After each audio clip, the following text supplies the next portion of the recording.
Okay, hello and welcome. Today I'm reviewing House of the Dragon, Episode 6. There's so much to talk about, boys. So much. It's also very juicy. Ooh, can't wait. This is gonna be a long one, I think. Alright, so buckle down, get ready. Expect me to be here for at least an hour, maybe, unless I somehow speed run through it toward the end, maybe. I don't know. But there's just so much stuff to talk about in this episode, and in relation to all the other episodes. Jesus.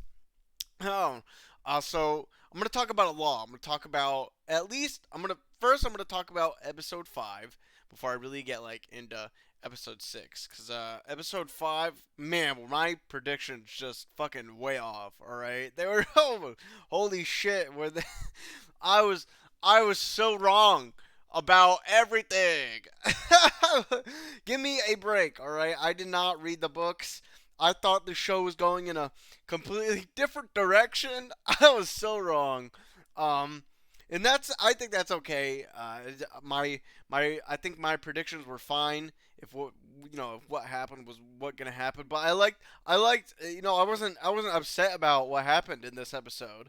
It was still good. It was still great. There were just two different paths. Could have gone on. So I was led to believe episode 5 that Viserys died at the end of the episode. But can you blame me though? Can you blame me? The man had like a huge nosebleed, fucking fell to the ground. He had skin cancer, he had ball cancer. The man the man was dying. I thought he was dead. I thought that was what's gonna happen. That was gonna set off the escalation for the episode. And in that like discussion I had, that was like the prelude to like this. And on my segments of what I talked about, all related to like how the king would die. But he's not dead. So all of that, forego all of that, none of it. Throw all that in the trash. We got new stuff, more lore. All right. I just wanted to get that out of the way. And then the fucking episode 5 shit. Unfortunately, that's all right. Viserys, he's alive. He's still alive. We'll see him soon. My God, Viserys. I feel so bad for him. I he is Viserys is still the best character in the show by far, and the actor does such a good job of portraying him. He's so great. Well, he Viserys might be like the best king we've seen in the show. Um, even like Game of Thrones lore, like he might just be the best king.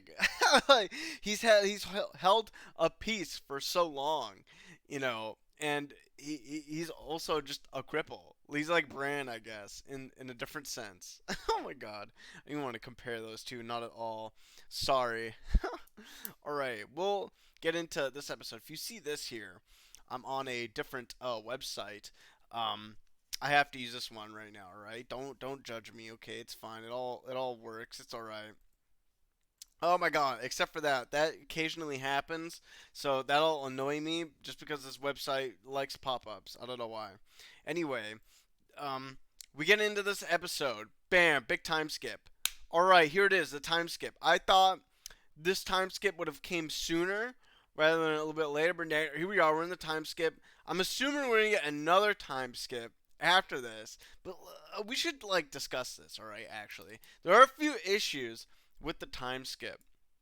Um, Before I like really summarize what all the cool shit that happened in this episode, I want to like express my worriness about the time skip and what it how it affects characters and plot and the story as a whole.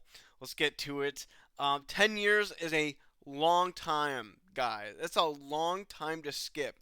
At 3 years itself, the previous time skip, the biggest jump, that's a lot of time to skip too. Um, but 10 years, ooh, this is why I really want to talk to like a book reader. Even though I know the book it maybe not considered technically canon or true, because I know that the book was in lore written by a maester who was not there at the events of these characters taking place. So technically, those accounts of what happened in the book, which the show is based on, may not actually be true. But I'm just gonna go ahead and say, definitively, I believe that maybe the House of Dragon should just be canon. Um, you know, is that a bad thing to say? I wouldn't begrudge anyone who was like, maybe not, or but I'm okay with like thinking that it is. Anyway, that 10 years. So that's literally 10 years of content skipped over. The show makes great efforts to explain over this hour runtime what happened in those 10 years, and it does an okay job. Okay, right? Their specific details are important, and I think the show does a good job of explaining the specific details that are more important to the plot than maybe some of the other things that happened during those 10 years. So maybe they don't need we don't technically need all the insignificant portions of those 10 years, I guess. Though those like insignificant portions, I believe they add up a lot. They stack. Like a tower, and they add up to a lot of other small, bigger, bigger, and bigger and bigger things. All those small things add up. Just like the regular like Game of Thrones series, all these things like happened in chronological order, and there were really no time skips. But you were seeing things from a lot of things from a lot of characters' different perspectives, and they were all just doing these little things together that would build up, build up, build up, build up. Making their own lore, right? And it was great to watch until the curse, the curse of seasons 5 through 8. But so missing like that little bits of like detail, I think is a problem because I like these characters in the show. I would like to see more of that, but now they're speed running through it, right? So then we're getting less character development from maybe some other characters that need it, like say Sir Otto Hightower. He basically seemingly disappears from the show since episode 5, and he wasn't even in this episode. So we don't know if he's dead or not. I'm assuming he's not dead. He's just off in Hightower land. I forget literally the Hightowers. Where the place in Westeros? Fuck, the Maester's like place. I forget like the actual land it's called, but I guess he's over there. Where did Corlys go? We didn't see him in this episode. Are they still alive? What happened to his wife, Ramirez, I believe? What happened to some maybe other characters that we haven't seen? There's been a lot of like skipping, and the skipping, maybe they're not leaving out the most um, prevalent information, but there still is like information and like some setup that seems to be overlooked a little bit. So it's hard to do that. At least the show makes an attempt to explain like what happened, in those 10 years in an entire hour, while in also like moving on with the plot at the same time, which is really good. I like that. So they get that, there's good like writing chops behind these writers. Like they know what they're doing at least. They just have this unfortunate precedent because of the basing this show off the book to like skip time around, which is maybe annoying to me a little bit. I'm I'm okay with how it's going. I would just like there to be more of it. I think that's my main problem. I think that was my main problem in the 3 year time skip too as well. That was episode 3, I believe. Yes. No, it might have been 4. It might have been 4. I don't exactly remember. I have to go back and look at that. Anyway, yeah, the 10 year time skip. It's a little wishy washy, but overall I think it's okay. It's not like obviously they've been doing this like House of the Dragon's been like explaining like the details way better. So if I was gonna compare it, I'd compare it to like Rings of Power, right? I have been watching it, where this show takes like an hour to explain everything. Rings of Power takes like 5 hours to explain maybe one thing, literally. It's Wow, that show is weird, man. Jeez. I'm definitely gonna do a slight sidetrack. I'm definitely doing a Rings of Power video after it's finished. I think I have to. Anyway, back on track. If you didn't know, rambling and raving, guys, rambling and raving all the way through is what happens. When I like don't make a script for a video, you know. Um, Anyway, so time skip, I think properly addressed. It needs to be more properly addressed. Hopefully, there's not another huge time skip. I think there might be. I'm not exactly sure. I have to look that up. There's a lot of things but in my main point, there's a lot of things I would like want to ask a book reader. How do these events happen in the book, and are they being translated well into the show? And if they're not, do they need to be translated well? Like, are they? Is it like relevant information that the show watchers need to know, like lore wise and plot wise? Is it gonna add um, better character development or not? Stuff like that. It's not a huge deal, but still it is.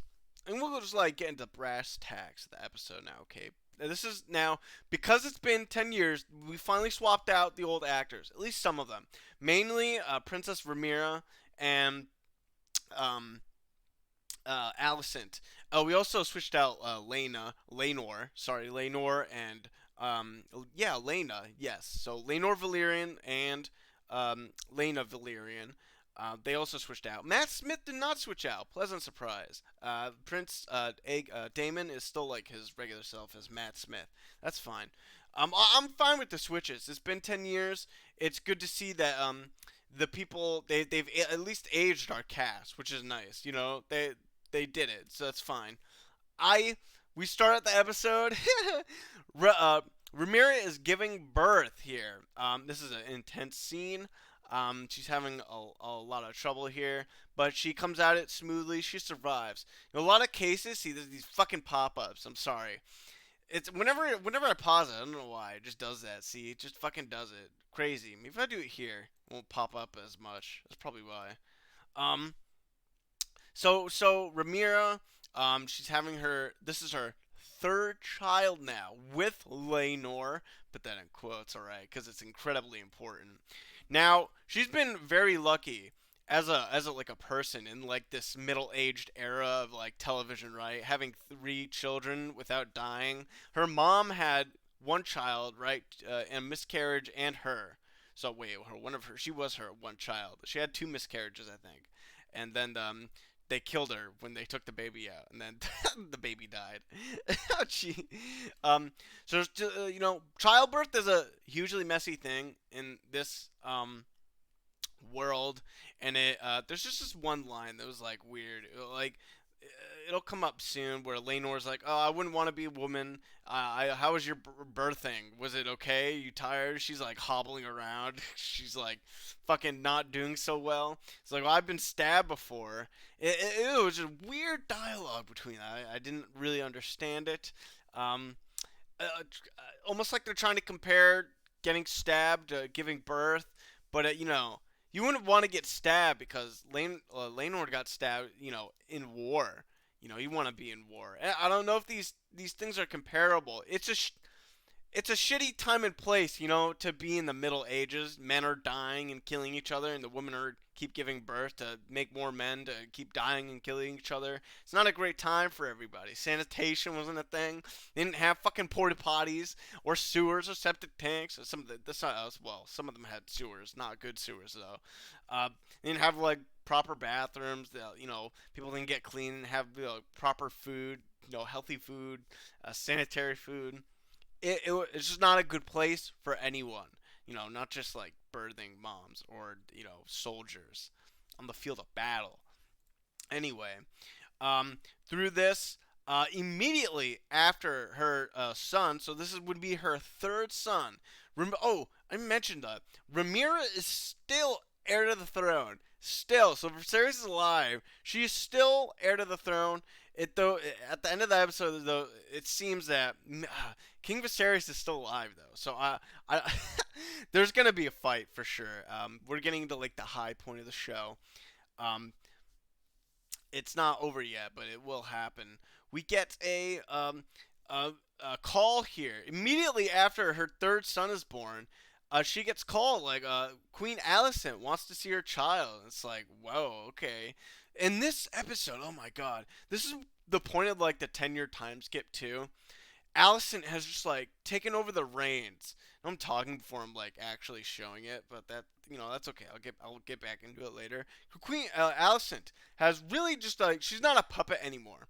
Before like during like the last part of episode 5, she really like stopped being a puppet, I guess, is when she had that resolve. And here's like she's really taking reins. She seems like even more powerful than King Viserys at times. Like she's making moves to make sure like her children get into power, not Rhaenyra's. And then she'll have the power, and the High Towers will have the power, and they'll have the Targaryen name. Not Rhaenyra. And I would just, so the 10-year time skip. I would like to see the development of that, right? She's channeling a lot of Otto, I would say, but we just haven't seen a lot of it. Like it just sort of happened, and now we're 10 years in the future, and then she has like allies and stuff. Well, what happened out?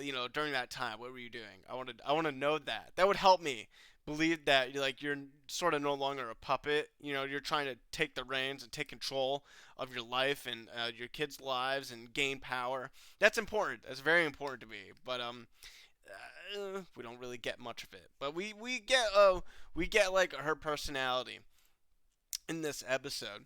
Anyway, so they go there, and she's basically hobbling the whole way there with her son in tow, with Laenor as well. They're going together. She literally just walks up. She is bleeding profusely from her coochie, and she's tracking blood all over the place. It's obviously getting, like she has to do this. She has to. This is her. Rhaenyra can't look weak in front of all these people because she's in a terrible position. But hey, listen, don't feel sorry for her, right? Rhaenyra, this is what I love about the show. Actions have consequences. Rhaenyra has made terrible, terrible decisions in the show. Oh my god, so many bad decisions. And she's paying for them. She's losing power. She knows she's losing power. She's in a dire situation. She doesn't know what to do. It's great. Her actions have consequences. Beautiful. It's beautiful. So don't feel too bad that she's going through some hard times right now, because she's basically made her bed this way. All right, we're gonna get to this part. They make it to Alicent's room. They see our third son. They actually call their third son Joffrey. I don't know if that's like, is that like a show thing, or is that a book thing? Did they actually name their third son Joffrey in the book? I would like to know that. It might be some sort of meta sense thing. Oh my god, I can't believe I skipped it. Hold on. All right, Viserys. Oh my god, I feel so bad for him. So they come up here. Uh, they have a nice little chat with Alicent. And King Viserys is gonna come to greet his grandchild. And oh no, King Viserys, he's crippled. He has one arm missing. King Viserys, he's old. He's balding. They took his left arm, where the most of the cancer, or whatever, was affecting his body. He seemed to have survived somehow. He's still walking. He's a bit fatter. Now he has one less arm. King Cripple. God, here's where the brand. We should do some brand jokes. What kind of brand jokes can we do? Because Bran was like king of the cripples, Lord of the Chairs. What do you know? Like Captain Hook, maybe something like that for Viserys. I don't know. Some meme guy will do it. It'll be funny as hell. And he's just happy. Look at him. He's so happy, King Viserys. All he wants is his families to come together and be happy, and they're all fighting each other. He knows it, but he can't fucking do anything about it because he's so weak at the moment. He's losing power. He's like, fuck it, I'm an old man anyway. Oh my god, King Viserys. Best character. Best fucking character. And he's so distraught. Look at him. Oh no, he's so beaten. Oh, this is who you should feel bad for. Feel bad for King Viserys. He did nothing wrong. He tried to help the realm, not just himself. He tried to help his daughter. He tried to help everyone. He's trying to keep the realm at peace. He did it. He's doing a good job. And he's feel sorry for him. He didn't want to be crippled. He didn't want his family to be fighting like this. The succession has broken him. All these other lords pushing him to do things, wars and whatnot. Look at him. Oh, he's so sad looking. Poor King Viserys. Love him though. Love him. Anyway, after this, we get we'll like understand here later, pretty soon actually. It's actually incredibly overt. The kid is not does not look like Laenor at all. We know Laenor. He has the affliction of the gay, that terrible disease, and it's very clear in the show that this is not Laenor's kid. Very clear to everyone.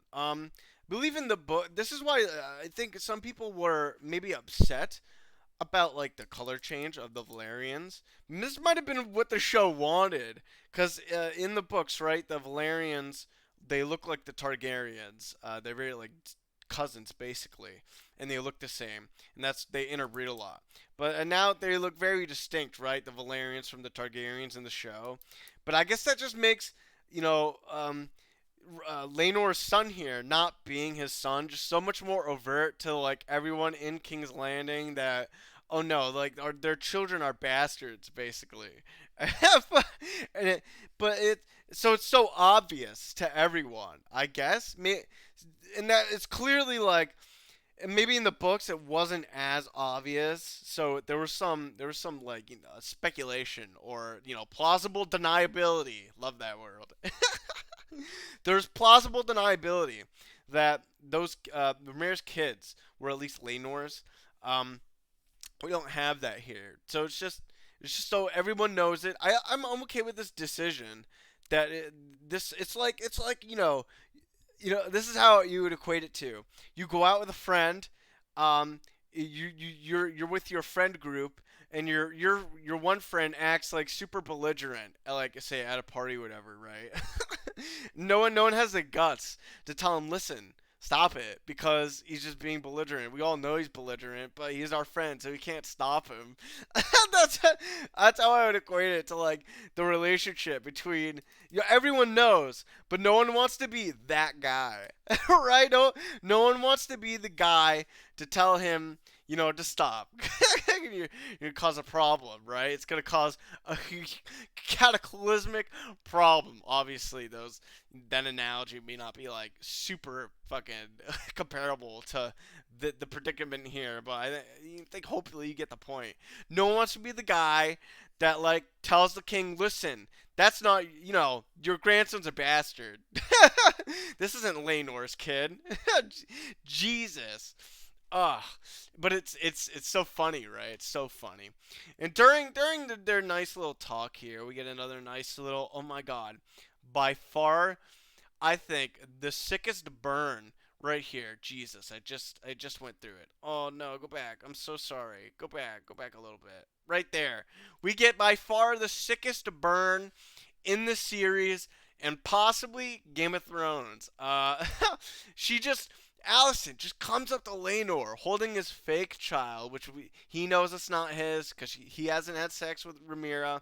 They all know. Even King Viserys knows, but he doesn't want to admit it to himself. She just goes to him, do keep trying, Sir Laenor. Sooner or later, you'll get one that looks like you. By far the sickest burn. Oh my god. Gee, dude. Dude, you need some ointment for that burn, Laenor. My god, man. That is a third-degree burn. Sit down, take a break, get some air, get a little water. Jesus. Allison just comes in. Absolutely stomps him. How do you do that? This is the furthest departure from her character in like episode since we've seen her. She's just drastically changed. I don't think she'd be capable of sending Laenor to the ambulance. My god. I loved it so much. It was so good. Laenor's like, oh fuck, she knows. No shit, but like everyone would know, right? And we get introduced to her other kids. So we get Oh yeah, this is crazy, crazy blood right here. By the way, that's Sir Christian Cole here, firmly on the side of Alicent after she saved him from committing seppuku. She saved him from that fate, and he is firmly on her side. Yet another mistake Rhaenyra made. Maybe you should have went with him, foregone the throne, went with Christian Cole, and just fuck it, just like live happily ever after. No, another mistake. He switched sides. You you degraded him, dishonored him. Now he's helping her, Alicent. Now taking your life. He's gonna fight you, Rhaenyra. Unfortunately. All right, here it is. Rhaenyra's baby daddy, her sugar daddy. This is the son of uh, Lord Harold Strong. I believe his name is, yes, Lord Strong, the Hand of the King. The new Hand of the King, not Otto, the fatter one. This is his son. He has two sons actually. Later I had to find this out because I forgot who this character was. He was shown before in episode 3 when they were in the hunting party, and also we got to see Laris, his other son, and boy, is he fucking nuts, that guy. Oh my god. Anyway, this is Rhaenyra's baby daddy. All right, I forget his name. Sir. He is. I forget his name. His name necessarily doesn't matter for now. Uh, Spoilers. We'll get into it. He is actually the commander of the Night's Watch. Not the Night's Watch. The commander of the fuck. Not the Night's Watch. What is it? The City Watch. There we go. He's the commander of the City Watch. Um, Sir Christian Cole's actually a member of the King's Guard, which is very cool. So these are her sons. Forget their names. I don't think they're gonna be that important later in the future, unfortunately. But we will get introduced to back to Alicent and Viserys' kids. It's so weird their family history now, right? Like she has two, fucking half brothers and a sister. We didn't get to see her yet, but they had a third child. And she has her own 3 kids here that are related to them. And in this episode, she proposes that one of them marries her half sister. So what is it? What was that? What does that make them? So that they're like their aunts and nieces. So like, fuck, the family tree is so fucked up in the Targaryen lineage. It's crazy how they have kids anyway. All their kids should be fucked up monsters. um, anyway, random track. We just get introduced to them and their personalities. Maybe they're a bit obnoxious. They are young. Doesn't matter. I forget Sir Strong here. He seems a bit not content. He's upset that he has to, he can't tell his kids that he's really their father, even though it's kind of obvious, and it's sad for him. He doesn't maybe particularly like what's happening in court, but at least he's an ally to Rhaenyra. He probably loves her. We don't really get to see the relationship a lot in this episode. Seems they've got to keep it, shut and hidden. They can't talk about it a lot. A shame, I guess, for them. Anyway, we're gonna skip ahead here. They have just a nice, decent conversation here.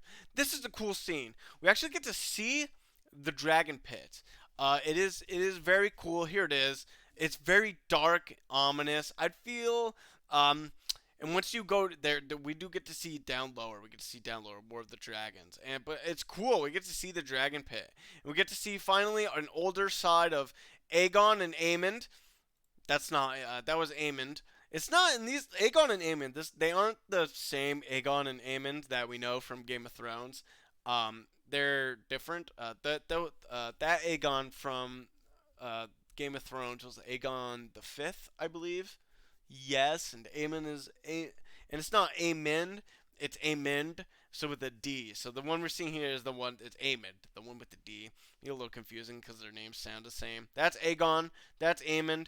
Aegon's a little spit fuck. Uh, he is not interested in what's going on here. He doesn't really care. I like his character, and we don't get to see much from the boys. We just see a little bit from their scenes, and we get information about how they're gonna grow up a little bit as characters in the future, which is cool. So I think we are gonna get another time skip just because of that. So this is just training basically. Ramirez's son right here is training just how to control his dragon. He is still a Targaryen technically, even though he's a bastard. So no one else is allowed to say that. No one wants to be that guy. But he gets his own dragon, and they're just training right now. It seems that people, the kids, oh no, don't do this to me. Let me cut this out, folks. Oh no, sad. I'm gonna have to cut this out. I'll be back. Okay, I'm back, guys. Here we are, having a lot of buffering issues, unfortunately. Let's see where this goes. Might have to drop the site and, like, switch styles in the editing, unfortunately. Hope not. Anyway, where I was talking about, this is just the dragon training. We actually haven't seen a lot of the dragons in this series. I'm perfectly fine with that. I'm liking all the political antics and characterization from everyone in the story so far. I don't need the dragons to be there technically. They're cool to look at, and like dragons don't really have a personality though.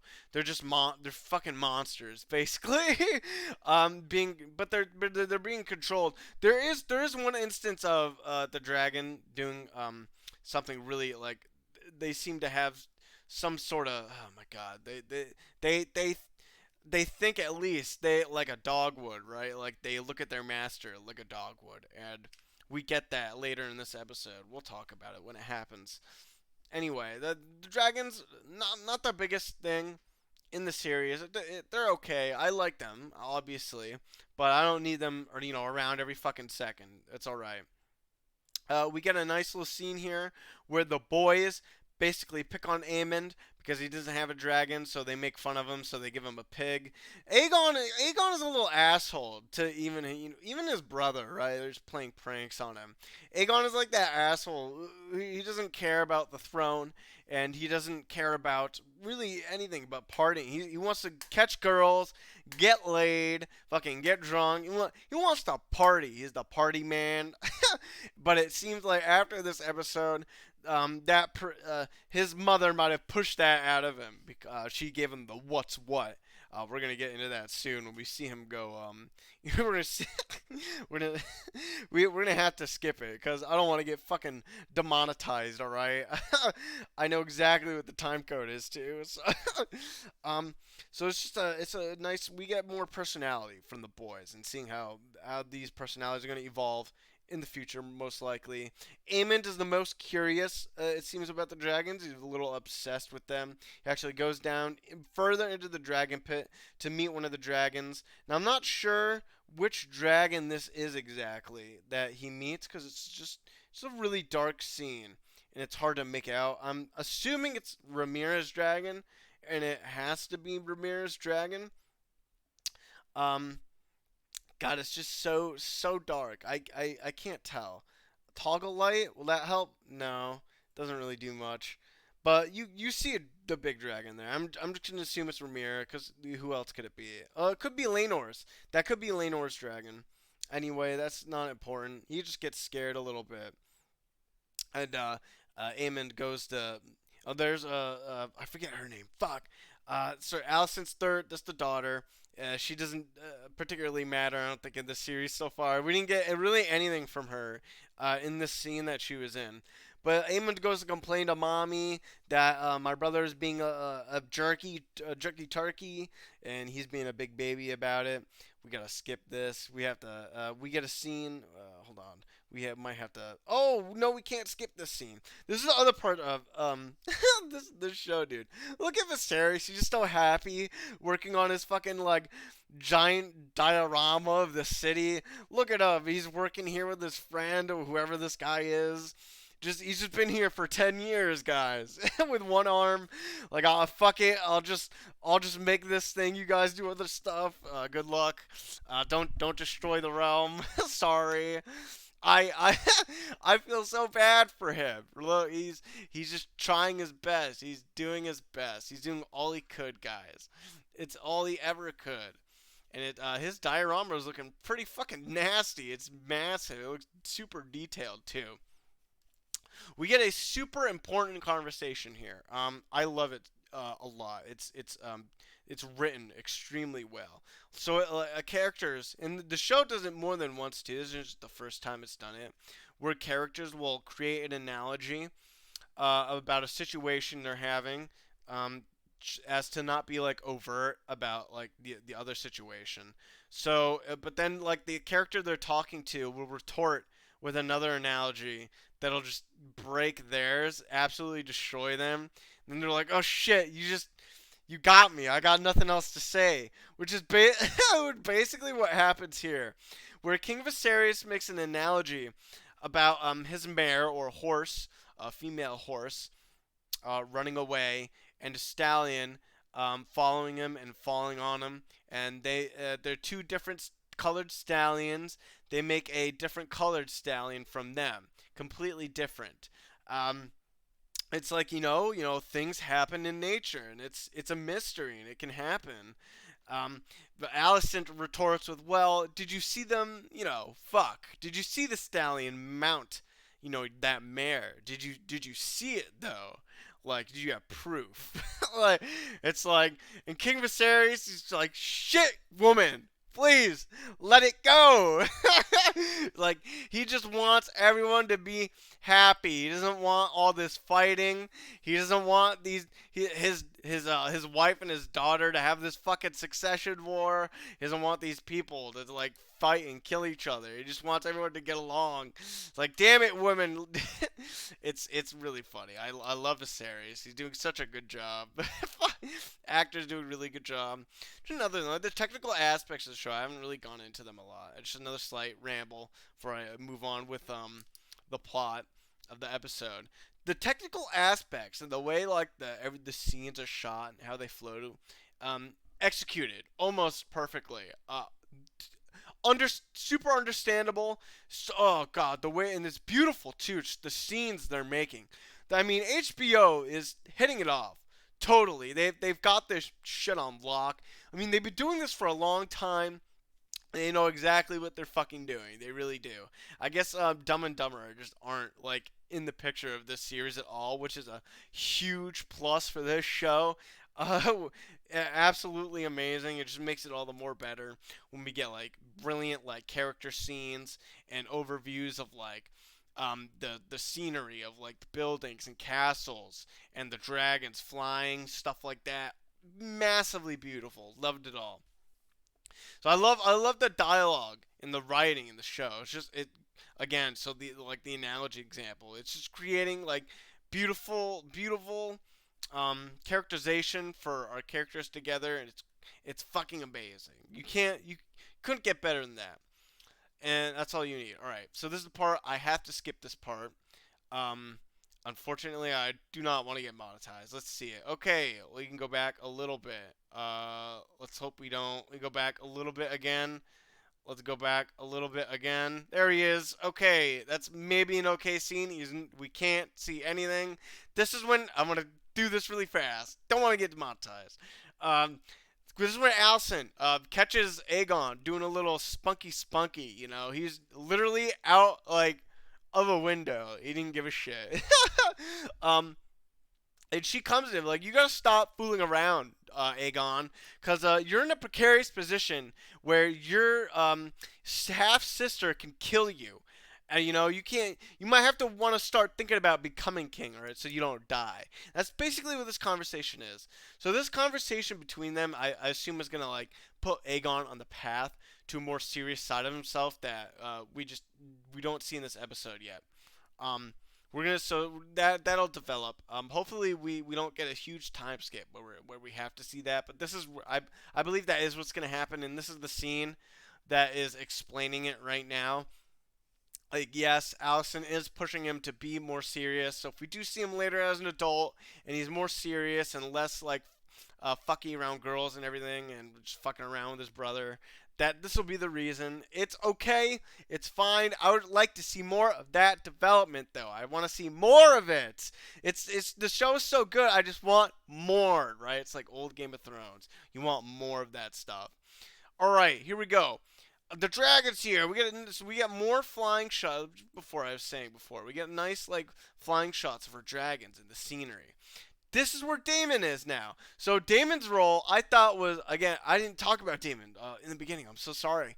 Damon's role, I thought was going to be completely different. He was going to marry Rhaenyra, and they were going to have the alliance together with the Valerians to fight Alicent and the Queen and all those people. It seems like his ambitions have like petered out in this episode. It's not very clear what his ambitions are or just his trajectory.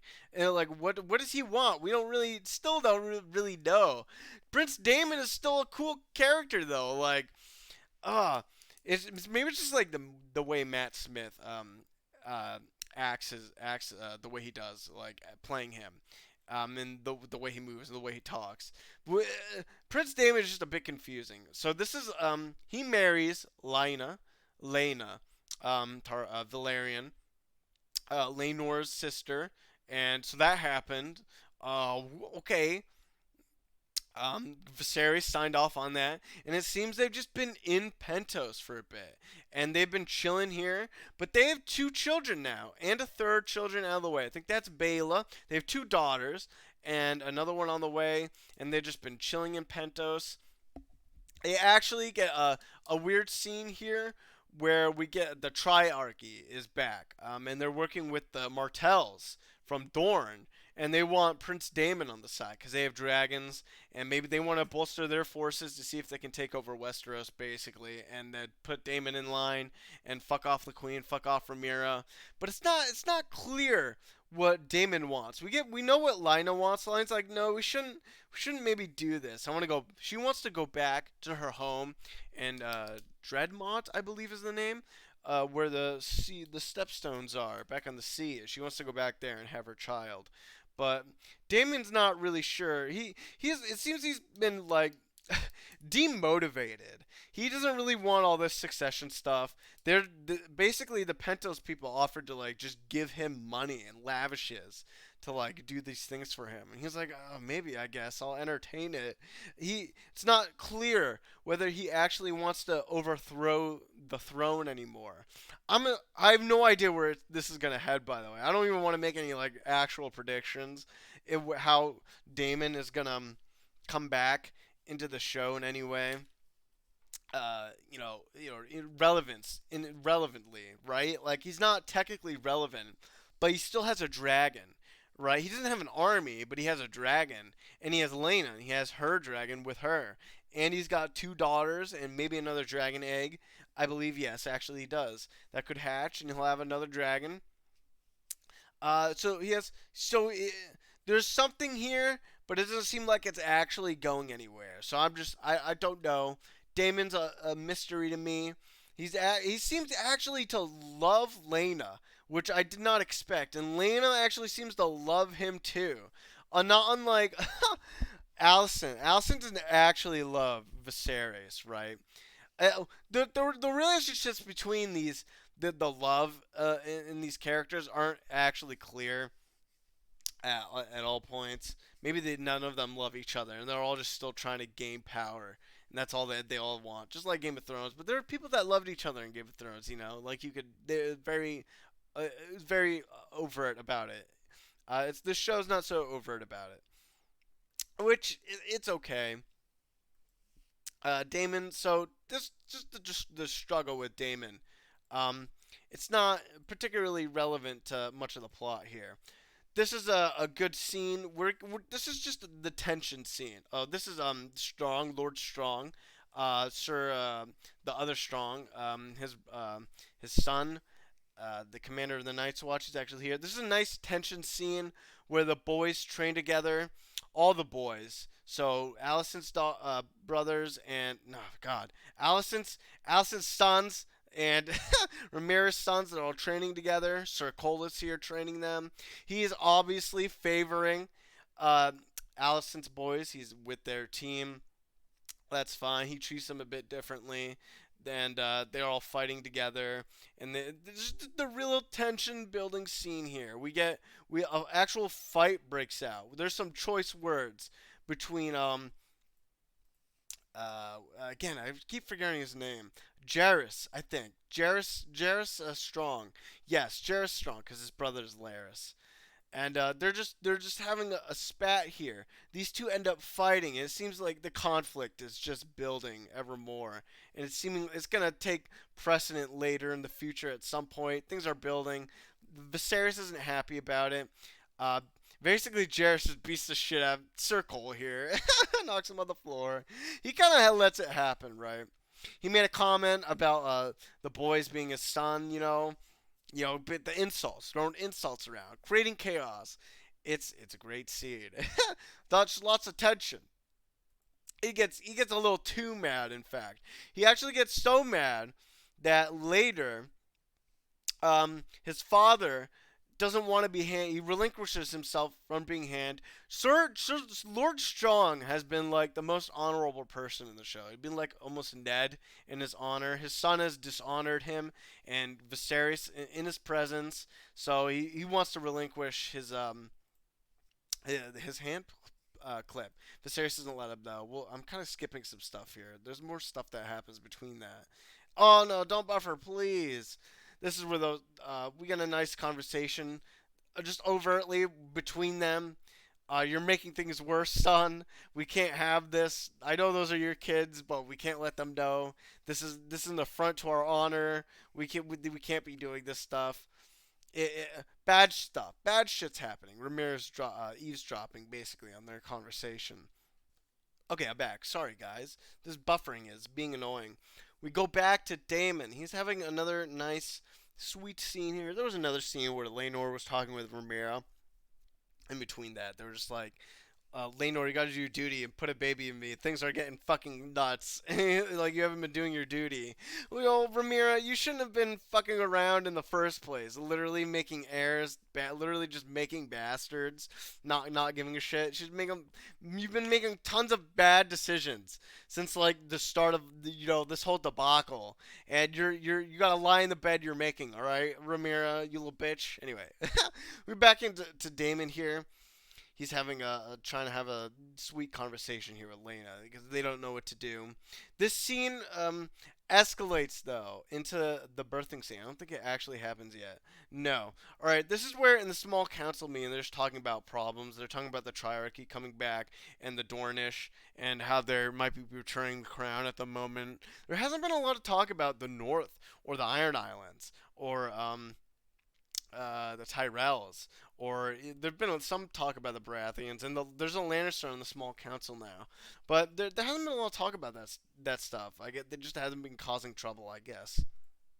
Anyway, in the small council chamber, this is where Rhaenyra announces a proposal to Alicent, all right, to marry her daughter with one of his sons, so they can bring the family back together. Obviously, it's a desperate move by Rhaenyra because she knows she's losing, the power struggle right now. Um, her she her Obviously Aegon and Aemond have a stronger claim to the throne, even though Rhaenyra is next in line to be heir. Because her children are bastards and everyone knows it. They just all can't say it. Even Viserys knows it, but he just doesn't want to even admit it to himself. Because he doesn't want all these issues to happen. This is where that proposal happens. Alicent does not go with it, obviously. But she gives her nice, political answer. We'll entertain the idea. Obviously, it's gonna be a no. Um, I believe anyway.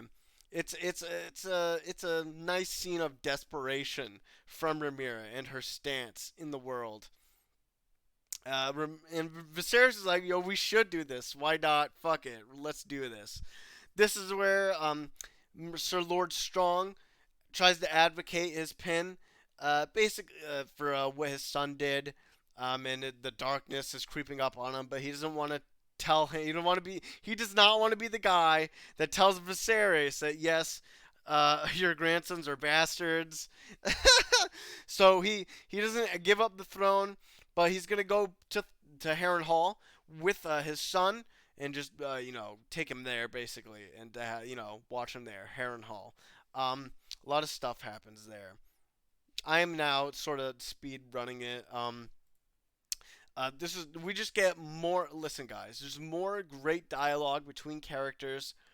Um, in these scenes. Things are escalating, of course, as always, and a great thing to see. We have to talk about our boy though here. He is very important as soon as he shows up. And there's one other scene we have to talk about as well too. I think it's about to come up as well. Once Prince Damon. Oh no, here he is. So this is his other son, Sir Strong's other son, Laris. That's his name. I just thought like when I almost thought his name was Varys, like the spider Varys from Game of Thrones, but no, it's Laris. They have weird pronunciations in the shows. He is a uber dangerous man. He is fully resolved to be on Alicent's side, and he strikes up a horrible plan that takes he this guy is actually insane, deranged even. Unbelievable what he does, and he feels no remorse. We'll get to it. He's just having a conversation here with Alicent. They're scheming basically. You're like, oh my god, um, we gotta get this guy off of being Hand. We can't have him being my father's hand anymore. He's too loyal to him. He's so honorable, and that was their plan, trying to get him off to be Hand, doing basically egging on his other son, Jaehaerys, to fight Cole into that whole situation. There's like scheming, like these actions are having consequences, right? Like plans are being made, things are happening, and behind the scenes, and and we get to see it overtly like talked about with great dialogue. It's not just so. It's not all. It's like put in our faces, but not like so put in our faces. It's like exhausting. It's really well done. I love it. But again, watch out for him because he's fucking insane. This guy, and they're fully allied with each other. And she basically wants him to do like he's gonna do the dirty stuff and things that Allison may not have like bargained for with him or realized that he would do because they're fucking nuts and whoa, maybe too much for her pretty little disposition, but they happen and they happen fast. So before we get to that stuff, we have one more important scene. This is him. This is like the prelude to all the bad shit that's gonna happen. He cuts off the tongues of prisoners in exchange for their freedom to do a job for him. Here we are, Princess Lena having a baby. This scene, a direct parallel to what happened to Viserys and his first wife. Exactly, an exact parallel. Lena is having trouble giving birth. The baby won't come out. Then like two options: kill the baby or kill Lena. Damon is like, holy shit, oh, wow, couldn't believe this fucking happened. He is not doing well. His wife is not doing well. And this scene is uh, honestly tragic. Um, so this is what happens. They don't make a decision. Damon doesn't make a decision whether to, keep the baby or keep Lena. She actually takes her power into her own hands. We don't get this shows she's a strong-willed woman, I guess. She'd rather die on her own terms. We don't get a lot of characterization from her like in the story. She hasn't been built up upon a lot. Some like other characters. She basically tells her dragon to kill her. And her baby. So she is not like a fire what's it called? Like firebound. She can be hurt by fire. Her dragon looks fucking disgusting by the way. Look at it. Ugh. It's got like a weird almost looks like old. Like very old. He just looks old. She gets the dragon to burn her body. She runs away. Um and Damon comes to see it happen basically. God, look at this shot. She basically just kills herself. That's it. Ritual suicide by fire. She wanted to go on her own terms. Crazy. Damon's like, fuck. I gotta tell our kids that your mom killed herself with her baby inside her. Jesus, not good. Um.